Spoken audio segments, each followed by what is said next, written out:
Muy buenas tardes. Acá estoy solo para saludarlos porque otra vez estoy rodeada de eminencias que tienen cosas mucho más interesantes que yo seguramente para decirles. Así que los voy a presentar. Estamos con la doctora Dorotea Fantel, como siempre, y con el doctor Christian Seehaus, ambos médicos hematólogos, y con la doctora Verónica Fernández, médica infectóloga. Así que no hablo más, me callo la boca y le doy la palabra a la doctora Dorotea Fantel. Buenas tardes, Doro, ¿cómo estás? Hola Marian, ¿cómo estás? Hola Cris, hola Verónica. Bueno, hoy vamos a tener una tarde muy interesante para todos nosotros, especialmente para ustedes. Tenemos con nosotros a la doctora Verónica Fernández, infectóloga del Hospital Italiano, que junto con el doctor Christian Seehaus, que ya lo conocen, hematólogo también del Hospital Italiano, nos van a enseñar un poquito y nos van a hablar un poco de infecciones y vacunas, sobre todo en pacientes con mieloma. Y ustedes sabrán por qué en pacientes con mieloma. Así que, Cristian, Verónica, es vuestro momento. Hola, buenas tardes. Bueno, gracias Dorotea por la presentación, gracias Mariana y gracias a todos los presentes. Y sobre todo gracias Verónica a vos por participar de este encuentro. Y un poco para empezar, quiero que nos cuentes un poquito cuál es el rol del infectólogo en el paciente con mieloma múltiple, por qué es importante que consulten y qué cuidados deberíamos tener previo y durante los tratamientos. Bueno, primero buenas tardes, muchas gracias por la invitación y bueno, espero que este encuentro les sea de utilidad a todos. Y el rol del infectólogo está vinculado, porque bueno, todos deben saber el aumento de la mayor susceptibilidad a infecciones que tienen los pacientes con mieloma, por varios factores. Por un lado, la misma enfermedad tiene aumento de riesgo por la disminución de la actividad de los linfocitos que les predispone a infecciones. Y además, muchas veces estos pacientes tienen otras comorbilidades asociadas, como puede ser insuficiencia renal, asociada mismo, a veces asociada al mismo mieloma a veces, y en ocasiones otras enfermedades que pueden aumentar la susceptibilidad, como por ejemplo diabetes, la edad, que es otro factor muy importante también, cuanto más edad tienen, mayor riesgo de infecciones también, y algo importantísimo es el tratamiento del mieloma, que también da lugar a aumento de las infecciones, ¿sí?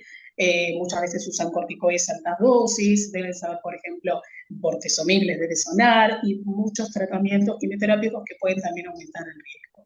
Es el rol del infectólogo entonces, sobre todo intentar prevenir estas infecciones, y no solo prevenir las infecciones, sino también diagnosticar precozmente y tratarlas precozmente. En cuanto a prevenir infecciones, un arma muy importante que tenemos los infectólogos, fundamental, son las vacunas. Muchas veces no solamente las vacunas para la persona que tiene mieloma, sino también vacunas importantes para los convivientes. Otra cosa muy importante, sobre todo al diagnóstico, es evaluar si no hay alguna otra infección latente que potencialmente con la enfermedad o con el mismo tratamiento del mieloma pueda reactivarse. Por ejemplo, tuberculosis, varicela zóster, hepatitis, que tal vez estaban silentes y en el contexto del nuevo diagnóstico de la enfermedad del mieloma puede reactivarse y causar enfermedad y entonces requieran de ciertos tratamientos preventivos, ¿sí? Así que también es de suma importancia una visita previa. Lo ideal sería poder visitar al infectólogo antes del inicio del tratamiento específico, ¿sí? Ya que las estrategias de vacunación es muy importante el timing, en qué momento uno vacuna para aumentar el riesgo para aumentar la respuesta de la vacunación, ¿sí? Así que el rol es fundamental, es la prevención y también el tratamiento precoz de las infecciones, ¿sí? Y poder hacer el seguimiento de cada infección que tenga. Porque muchas veces, a pesar de que hacemos todas las prevenciones, igualmente puede aparecer infecciones, sobre todo virales, bacterianas, en algunos casos también por hongos, así que es sumamente importante. Bien, perfecto. Bueno, muy claro, Verónica. Verónica, te quería hacer alguna pregunta desde el punto de vista práctico. Hay pacientes con mieloma que se atienden no en un hospital como el nuestro, que es un hospital de alta complejidad, y que bueno, quizás en el lugar donde se están atendiendo no tienen infectólogos. Entonces, ¿vos crees que es importante, digamos, el contacto con un clínico, aunque sea para que no solo el hematólogo vea digamos, desde el punto de vista clínico infectológico a los pacientes? Porque a veces para nosotros trabajamos, digamos, somos un equipo, un team, como dicen ahora, ¿no? Pero bueno, hay lugares en donde los pacientes tienen dificultades para encontrarse con un infectólogo. Entonces, bueno, ¿qué le sugerimos a los pacientes? Sí, por supuesto, si en el equipo no hay un infectólogo, no tienen acceso al infectólogo, por supuesto no hay que dejar pasar ese momento y los médicos clínicos también pueden evaluar tanto infecciones que tengan activas que haya que tratar, como hacer una serie de lo que nosotros llamamos serologías, ¿sí? Donde uno evalúa si tiene antecedentes de hepatitis B, hepatitis A, HIV, otras infecciones, hacer pruebas de tuberculosis, a ver si tiene tuberculosis latente, es una imagen del pulmón, para ver si no tiene alguna infección que haya que tratar antes del inicio o durante o concomitantemente al inicio del tratamiento, que lo puede hacer un clínico, obviamente. Puede pedirle toda la batería de estudios del clínico y hacer la evaluación y eventualmente, si hubiera algo específico a tratar, intentar ahí conectarse, vincularse con el infectólogo de la institución. Pero todo lo otro lo puede hacer lo mismo que la vacunación, ¿sí? También, porque es muy importante, porque muchas veces empiezan el tratamiento y después no es lo mismo vacunarlos, ¿sí? Es muy importante no solamente aplicar las vacunas, sino también evaluar en el momento en que los pacientes van a responder mejor a las vacunas, ¿sí? Porque si están en medio de una quimioterapia, muchas veces la respuesta es mucho menor. En cambio, si uno los puede lograr vacunar, por ejemplo, en 2 semanas sería lo ideal, al menos 2 semanas antes del inicio del tratamiento específico, es cuando mejor respuesta tienen. Entonces, esta consulta es sumamente importante, pero tal cual, puede hacerlo un médico de familia, un médico clínico o el médico de cabecera del paciente y eventualmente pedir ayuda u opinión del infectólogo en el caso de que encuentre algo a tratar, sí, sin duda. Bien. Bueno, y una vez que los pacientes están en tratamiento, ¿cuáles son las armas que tenemos para prevenir las infecciones? Bueno, cosas generales, ¿no? Para los pacientes, por ejemplo, eh, es, por ejemplo, la alimentación. Obviamente, esto depende mucho del momento, o sea, no todos los pacientes con mieloma tienen el mismo grado de inmunosupresión, es lo mismo un paciente ni bien inicia el tratamiento inicial, ni bien le diagnosticaron, un paciente que requiere un trasplante como parte del tratamiento del mieloma, que un paciente que esté estable, con mantenimiento, con baja dosis de inmunosupresiones, ¿sí? Pero globalmente todos los pacientes debieran tener una adecuada alimentación, lo que llamamos la alimentación baja en carga bacteriana, ¿sí? Que tiene que ver con, por ejemplo, si consumen carne, por supuesto la pueden consumir, pero siempre carne bien cocida.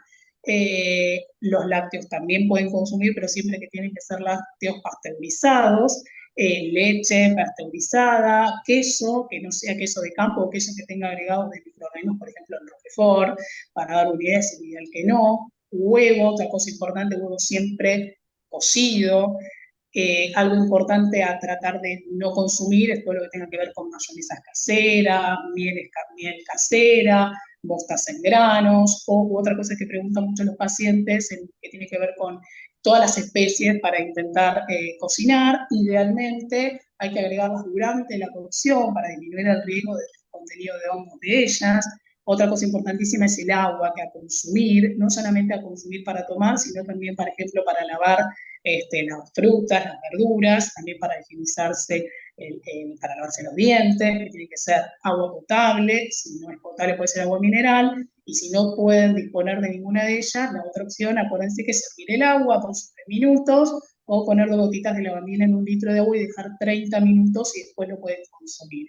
Eso es sumamente importante, así como también cómo mantener y cómo cocinar los alimentos. Algo que siempre le sugerimos a todos los pacientes es tener 2 tablas separadas, una tabla para las verduras y una para la carne, para tratar de evitar que la carne cruda tome contacto con las verduras y pueda contaminarlas. Lo mismo tratar de consumir lo que uno cocinó durante las primeras 24 horas.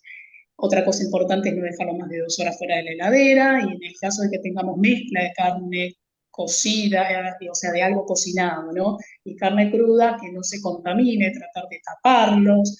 Eso es sumamente importante. Después lo que tenga que ver con la limpieza ambiental también.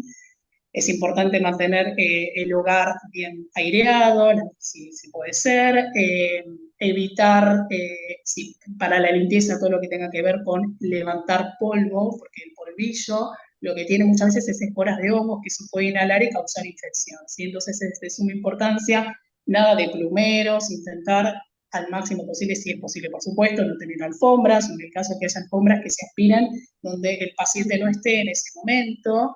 Para la limpieza, intentar utilizar paños húmedos para que cuando uno pase el trapo quede pegado en el paño, no se aerosolice todo ese polvo. También es muy importante, si tienen aires acondicionados, limpiarlos, cambiarle los filtros a los aires acondicionados. Bueno, todo eso en cuanto a lo ambiental es de suma importancia. También, dependiendo de los momentos de cada paciente, toda la higiene personal. Mantener una buena higiene bucodental es fundamental, que a veces es algo que por ahí uno no le hizo, no le presta mucha atención y de suma importancia, es uno de los principales lugares en donde provienen las bacterias que luego pasan a la sangre, así que hay que hacer controles odontológicos, mantener buena higiene periodontal de todas las encías. También otra cosa importante que preguntan muchos pacientes tiene que ver con las relaciones sexuales. Muchos tienen dudas de si pueden tener relaciones sexuales, no, de qué manera. Sí pueden tener relaciones sexuales, por supuesto, es muy importante los cuidados en las relaciones sexuales, si la pareja no es una pareja estable, cuidado con preservativo, importante que sea durante toda la relación, ¿sí? No un ratito, estar atentos a lesiones no solamente personales, sino también de la pareja sexual, secreciones vaginales, secreciones perianales, úlceras. Y también depende mucho el momento en el cual estén, ¿no? No es lo mismo un paciente que está neutropénico en el contexto de una quimioterapia o que tiene que hacer un trasplante por el mieloma, está neutropénico, que en ese caso sabemos que los cuidados en las relaciones sexuales hay que intensificarlo porque el mismo trauma del acto sexual puede generar lesión y lastimar o dar lugar a una infección, ¿sí? Esos no es en todos los pacientes, es en momentos específicos con alta inmunosupresión, neutropénicos, internaciones recientes. Fuera de eso, por supuesto, pueden tener relaciones sexuales con todas las precauciones estándar para disminuir el riesgo de adquirir alguna enfermedad de transmisión sexual, ¿sí? Y después, la otra estrategia son las vacunas, ¿no? Antes de Que eso, son, dime. en eso y del cuidado, que una cosa que los pacientes preguntan mucho es si pueden tomar mate. El mate es muy controversial. Hay momentos en que la respuesta es no me odien, pero hay momentos, por ejemplo, si se somete a un trasplante como parte del tratamiento del mieloma, bueno, los primeros 6 meses no. Fuera de esos periodos de neutropenia, de quimioterapia, que están, no sé, un mieloma que está con mantenimiento, con lena, con corticoides de bajita dosis y que están estables, podrían tomar mate. Siempre lo ideal es que no, pero entiendo que toda una vida sin tomar mate es compleja. Entonces, en esos periodos uno podría decir que sí, pero lo ideal que siempre nos recomiendan es hervir el agua, ¿sí? Ya sé que no es lo mismo, que el mate no queda igual, pero bueno, es hervir el agua y tirar un chorrito con el agua en la yerba de esa agua hirviendo, sé que lava, pero lo ideal es eso, y después dejarla enfriar y tomar el mate con el agua a la temperatura adecuada, pero que previamente fue hervida, ¿sí? Y algo importante, porque el problema del mate, ¿cuál es? Que la yerba tiene esporas de hongos, sobre todo de Aspergillus, que es uno de los hongos más frecuentes que puede provocar infecciones en el pulmón, y que al tomar mate se puede aerosolizar y uno inhala las esporas de honguitos, que en un paciente con defensas normales no hay inconveniente, y en un paciente con las defensas bajas puede dar lugar a una infección. Por eso digo, en periodos de mucha inmunosupresión, que eso lo tienen que hablar con el patólogo, el infectólogo, la idea es que no. En otros periodos donde están más estables, uno podría, con estas precauciones, si es algo muy importante para el paciente, bueno, en esos momentos tratar de hacerlo eso, pero hervir el agua previamente y, por supuesto, no compartir el mate con pacientes enfermos, ¿no? O sea, intentar hacer un mate personal en lo posible. Como en la época de COVID. Claro, sí, más, cada uno con el suyo. O si no, otros que son una buena opción, que no aerosoliza mucho, son los que, ya sé que no es lo mismo también, pero es otra opción, los listos, ya sé que no es lo mismo, acá me hacen que no, pero bueno, ese también podría uno tomarlo, porque no aerosoliza el polvo y al ya el agua está hervida, entonces como que de alguna manera ahí disminuye muchísimo el riesgo de que uno inhale las esporas de los honguitos. Lo mismo para las otras infusiones, ¿sí? Lo que pasa es que no cambia tanto, a uno no le molesta, pero idealmente tiene que estar eh, hervida, ¿sí? Dejar que hierva un poquito el agua y con eso hacer el té o el mate cocido. Utilizar agua hervida siempre disminuye el riesgo de este tipo de infecciones.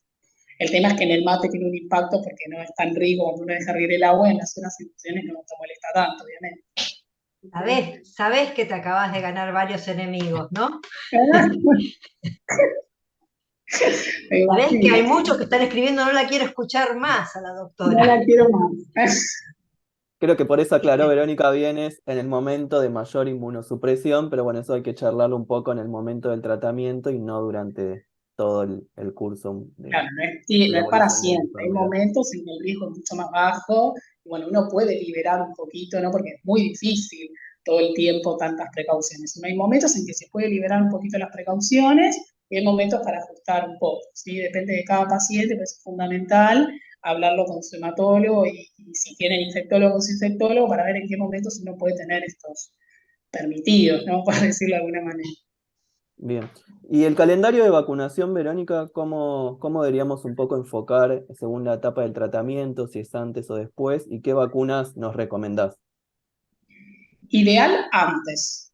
No todos llegan a esa etapa. Si uno tuviera que elegir, ni bien se diagnostica, mientras que están haciendo todos los estudios para iniciar tratamiento, ya arrancamos, idealmente, 14 días antes del tratamiento para mejorar la respuesta. En el caso de que no pudiera y tuviera que iniciar primero el tratamiento y no llegáramos a vacunar, depende qué inmunosupresión se le dé, ¿sí? Entonces, depende qué tratamiento, la otra opción sería 3 o 4 semanas separadas de la última quimioterapia y dependiendo cuál sea, porque hay quimioterapias que mantienen una inmunosupresión muy prolongada y otras un poquito menos. Pero bueno, lo ideal es siempre antes o 4 semanas después y si ninguna de esas opciones es posible, bueno, hacerlo entre medio, pero no perder la oportunidad de vacunación, ¿sí? Y en el calendario estaría, bueno, importantísimo la vacuna de influenza anual, ¿sí? La vacuna de la gripe todos los años, y hay que acordarse de antes de que, o sea, marzo, fines de marzo, principios de abril, cuando aparece ya la vacuna disponible, hay que tratar de vacunarse para ya tener anticuerpos y tener defensas antes de que empiece el mayor periodo de circulación de gripe. Es importante que se vacune el paciente que tiene mieloma y fundamental se puede vacunarse los convivientes también para disminuir la circulación, ya que la respuesta a la vacuna no es, muchas veces, dependiendo del momento de cada paciente, no es de un 100%. Entonces, es importante también que la familia esté vacunada. Después, bueno, de la vacuna del COVID, que debieran tener el esquema completo son 2 dosis más 3 refuerzos, es decir, las 5 dosis y un refuerzo cada 6 meses. Por ahora es así, obviamente esto lo estamos actualizando con los datos epidemiológicos momento a momento, pero actualmente se recomienda eso, las 5 más una cada 6 meses un refuerzo, de cualquiera de las que están disponibles, ¿sí? Para el refuerzo no Sinopharm, el resto de las vacunas cualquiera de ellas. Después, la vacuna de que le decimos siempre de la neumonía, que en realidad es la vacuna para una bacteria que se llama neumococo, que puede provocar sobre todo neumonía, ¿sí? Es una de las causas de neumonía bacteriana.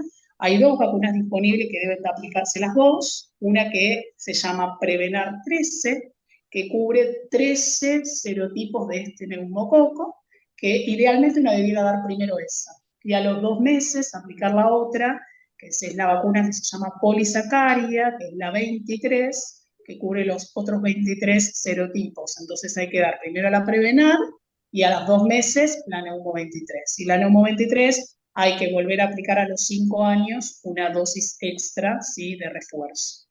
Después es importante también que tengan la antitetánica al día, que para los adultos sería una dosis cada 10 años, idealmente la doble bacteriana del adulto.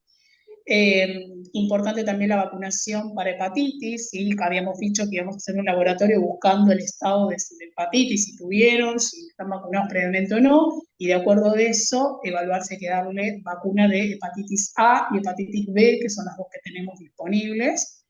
Y después otra vacuna muy importante que salió hace muy poquito, que seguramente habrán escuchado, es la vacuna de la varicela zoster, ¿sí? Es probable que hayan escuchado esta vacuna. Es una vacuna Perdón, que... Sí, está lleno el chat de las preguntas sobre la vacuna del herpes zóster, así que bien, vamos vamos a con el responder a zoster. todos los que están preguntando sobre eso de manera Dale. general. Bueno, de manera general es una muy buena vacuna, hace muy poquito que la tenemos en Argentina. Quizá leyeron o lo escucharon que previamente había vacuna de zóster, pero era otra, la vacuna previa no se puede dar en pacientes con mieloma. La vacuna actual sí, y está particularmente indicada en este grupo de pacientes. Y lo que es una vacuna inactivada, esto quiere decir que no tiene riesgo de que la vacuna misma provoque varicela en los pacientes. Y lo que hace es disminuir en forma muy efectiva los eventos de zóster, las reactivaciones, y no solo las reactivaciones, sino las reactivaciones severas, como por ejemplo, a alguno de ustedes le ha pasado seguramente de tener zóster con compromiso ocular, disminuye esos eventos severos y disminuye la famosa neuralgia posherpética tan molesta, incómoda y difícil de tratar, que es, por si alguno tiene la suerte de no haberlo pasado, es después de un episodio de zóster, en un porcentaje importante de pacientes le queda algo que se llama neuralgia posherpética, que queda un dolor neuropático, que es por irritación de las terminales nerviosas, que es la verdad muy molesto. O sea, uno se aleja ya del episodio, ya no tiene más la reactivación, pero queda ese dolor durante mucho tiempo. Entonces, esta vacuna es sumamente buena por esto, porque disminuye los episodios severos y disminuye la neuralgia posherpética. Tiene indicación en todos los inmunocomprometidos, independientemente de la edad. Son 2 dosis, idealmente es la segunda dosis a los 2 meses de la primera. Si no se puede dar en ese intervalo, no hay que repetir todo, se da la que sigue. Y si tienen aciclovir, porque muchos de estos pacientes, unos cuantos que tienen mieloma, tienen prevención con aciclovir, ¿sí?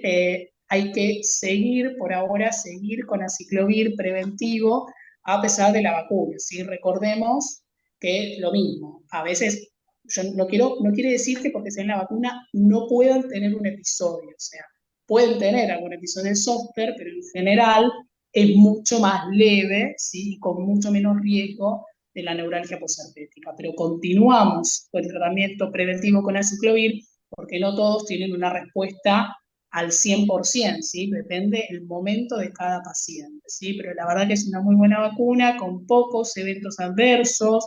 Los eventos adversos que se vieron fueron más a nivel local, como inflamación en el sitio de inyección o algún registro subfebril post-vacunación, pero no mucho más que eso. Así que sí, es una vacuna muy interesante que podrían vacunar. Creo que les ha contestado todas las preguntas que fueron haciendo ahí, así que en ese sentido te agradezco, súper completa la respuesta. Y ahora quiero formularte una pregunta que nos hicieron llegar en la semana. Patricia nos dice que desde el 2020 que se hizo su tamo, está aún con quimio todos los miércoles y que toma, en todos estos 3 años ha tomado en forma ininterrumpida ácido fólico y Bactrim. Le pregunta el paliativista que por qué toma eso, y el hematólogo da por sentado que se lo dio el paliativista. Entonces la mandaron a hablar con la infectóloga y la infectóloga le dijo que suspenda todo. Con lo cual tiene 3 versiones diferentes y no sabe qué hacer y por qué camino ir. ¿Qué podríamos aclarar sobre este tema? Mira, obviamente hay que ver el caso puntual, ¿no? Pero por lo que describe ella, da la impresión de que tiene un trasplante autólogo, que ya pasaron 3 años de trasplante, por ¿Sí? lo que se lee entre líneas con buena respuesta y con un tratamiento de mantenimiento leve. Si el mantenimiento es algo que no conlleve, por ejemplo, altas dosis de corticoides, o sea, habría que ver con qué tiene el mantenimiento puntualmente. Está con daratumumab, Fluxotina y Bueno, daratumumab.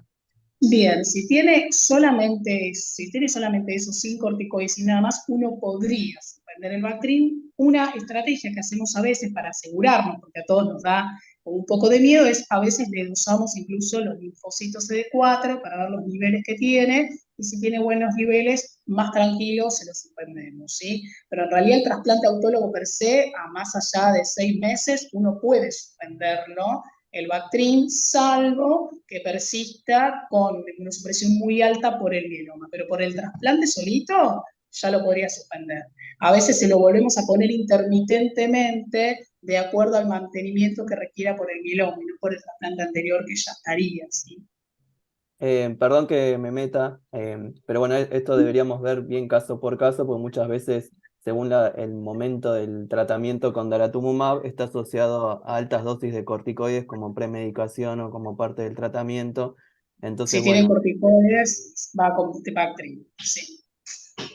tal vez eso después, bueno, con eso nos podría hacer llegar la consulta más específica para no dar información errónea, ¿no? Sí, sí, Pero, sí, pero absolutamente. de todas maneras, creo que, como dice el doctor Seehaus, es como un caso individual. Y nosotros estamos tratando de hablar en generalidad, porque individualmente uno se tiene que sentar frente al paciente y ver realmente qué es lo que está recibiendo, cómo lo está recibiendo, desde cuándo lo está recibiendo y hasta cuándo lo va a recibir. Y de acuerdo a eso, entonces uno programa el soporte, digamos, el acompañamiento a la quimioterapia. Entonces, es difícil realmente ayudarle a Patricia, tal vez tiene que sentarse con su hematólogo y hablar claramente con él y contarle esto que nos está contando a nosotros. A veces Absolutamente. el Bactrim también lo dejamos por el acúmulo de inmunosupresión que recibieron a lo largo del tiempo, y quizá no solamente porque lo que reciben en el momento. Así que, bueno, Y después, otra pregunta que nos hace Ayelen, dice si en mantenimiento con Lena se aconseja tomar algún complejo vitamínico para reforzar el sistema inmune. la verdad que no. Vitaminas, si tiene algún déficit vitamínico, sí, se aportará, pero así globalmente a todos, como indicación a todos, no. Bien. Cris. Sí, lo mismo, salvo que algún paciente pueda tener un déficit o no sé, que tome alguna medicación que concomitantemente le pueda bajar alguna vitamina, algún antidiabético que le baje la vitamina B12 o algo, o para recuperación del mieloma, como puede ser a veces post-trasplante el ácido fólico o la vitamina B12, no es un estándar que los pacientes reciban suplementos solamente por el tratamiento de mantenimiento con lenalidomida. O para aumentar la inmunología, como dicen los pacientes. En realidad, esto no lo hacemos. Bien. Y Mariquela pregunta, ¿cuáles son los riesgos, cuáles las infecciones más frecuentes sobre las posibles infecciones en el autotrasplante? Las infecciones más frecuentes en el trasplante o pregunta en general, porque las infecciones en general en el mieloma, las más frecuentes son las bacterianas, sobre todo neumonía o infecciones en la sangre, lo que le llamamos bacteriemias, de las que las bacterias pasan a la sangre, o infecciones virales, ¿sí? Tanto reactivaciones de varicela y de herpes como virus respiratorios también son muy frecuentes. Y en ocasiones, también algún hongo pulmonar, ¿sí? Que puede causar infecciones dependiendo del tratamiento, que por eso le ponemos el Bactrim.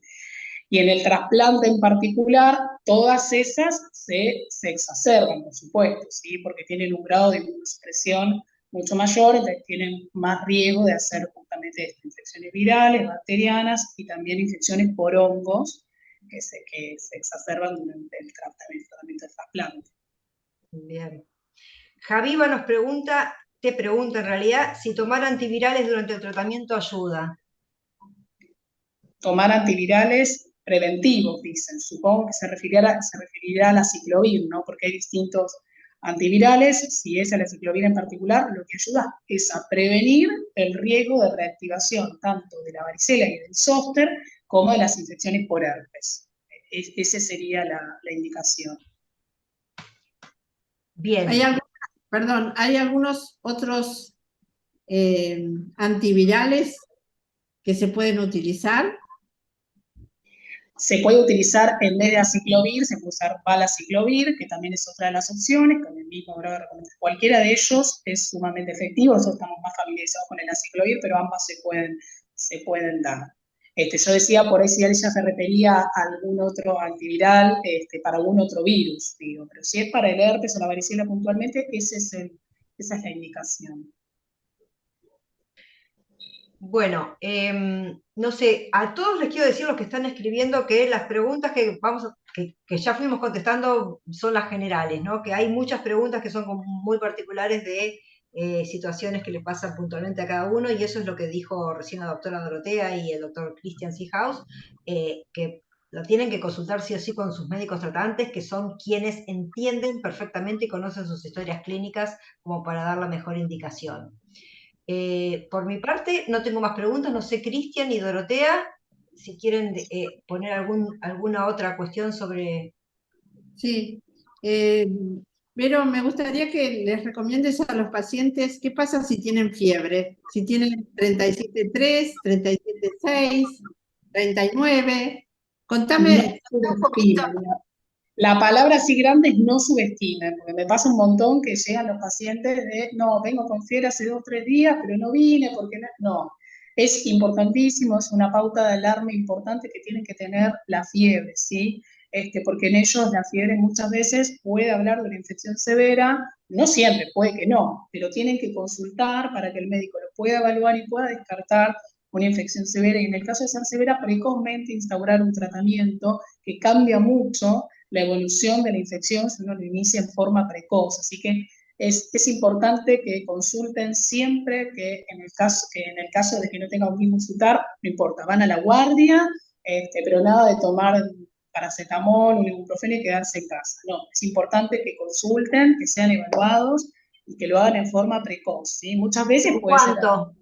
¿Con ¿Qué? 37,5, con 38, con 38,5, con cuánto Con consultamos? 38 sin duda, ¿sí? Porque ya con fiebre sin duda. Sí, es importante que consulten y poder evaluar si es algo sencillo o no. Y aparte muchas veces, tal vez es algo sencillo. Por ejemplo, no sé, tienen una influenza sin compromiso respiratorio, sin neumonía, pero uno puede dar un tratamiento para disminuir el riesgo de progresión, por ejemplo. Entonces muchas veces tal vez, si es un cuadro severo, les va a cambiar mucho la evolución si uno precozmente hace el tratamiento. Y si no lo es, a veces tenemos estrategias para disminuir el riesgo de que potencialmente lo sea. Así que es de suma importancia que consulte, que tenga mucha alarma con eso, y la fiebre es un síntoma importante. No se tienen que quedar en su casa, tienen que consultar. Sí, sí, es sumamente importante. Bueno, Bueno, muy bien, ha sido sumamente clara en toda tu explicación y súper clarificador todos tus mensajes, que son preguntas muy recurrentes que a diario recibimos y nos hacemos todos. Así que agradecerte infinitamente, lo mismo que a Cristian y a Dorotea. Y Dorotea, tus palabras finales. bueno, gracias. Creo que aprendimos mucho. Creo que hubo mensajes muy importantes. Uno de los mensajes es: con fiebre, consulte, no se quede en casa, no tome paracetamol y se quede porque la fiebre bajó. No importa la hora que sea, consulte. Me parece que ese es el mensaje más importante que pudimos darle.